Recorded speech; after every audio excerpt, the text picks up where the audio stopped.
പ്രിയ പ്രേക്ഷകർക്ക് സീരിയൽ ന്യൂസിലേക്ക് സ്വാഗതം. കൂടുതൽ സീരിയൽ ന്യൂസുകൾ അതിവേഗം ലഭിക്കുന്നതിന് ഈ ചാനൽ സബ്സ്ക്രൈബ് ചെയ്യുക. ബെൽ ഐക്കൺ മറക്കാതെ ക്ലിക്ക് ചെയ്യുക. വീഡിയോ ഇഷ്ടമായി എങ്കിൽ ലൈക്ക് ചെയ്യാൻ മറക്കരുത്. ഇനി എന്ത് ചെയ്യും എന്ന ചോദ്യം ബാക്കിയായിരിക്കുകയാണ്. ഇപ്പോൾ വിജയശങ്കറിന്റെ മുന്നിൽ ആകെ നാണം കെട്ടു.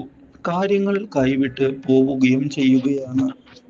ആ അർച്ചനയുടെ വിജയം, ഓഹ്, ഇനി എങ്ങനെ ഞാൻ കോർട്ടിലേക്ക് തിരികെ പോകും? അവൾ ഇങ്ങനെയൊരു സാക്ഷിയെ കൊണ്ടുവരുമെന്ന് ഞാൻ പ്രതീക്ഷിച്ചതല്ല. അതൊന്നും പറഞ്ഞിട്ടിനി കാര്യമില്ല ശങ്കർ. അവൾ വിജയിച്ചു കഴിഞ്ഞു.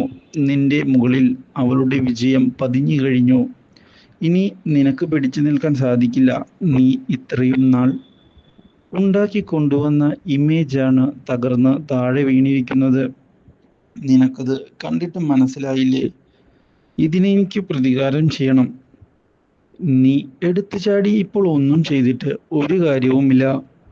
ഇതെല്ലാം അവളുടെ തന്ത്രപൂർവമായ നീക്കമാണ്.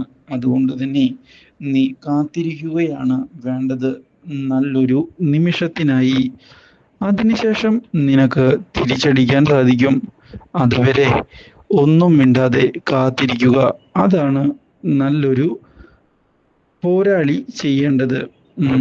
അതും ശരിയാ. എന്തായാലും ഈ വിജയം അവൾ ആഘോഷിക്കട്ടെ.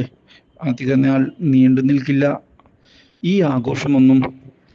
ഇതേസമയം അർച്ചനയാകട്ടെ തൻ്റെ സഹോദരന്മാർ തൻ്റെ വിജയം ആഘോഷിക്കുന്നത് കണ്ട് സന്തോഷിക്കുകയാണ്.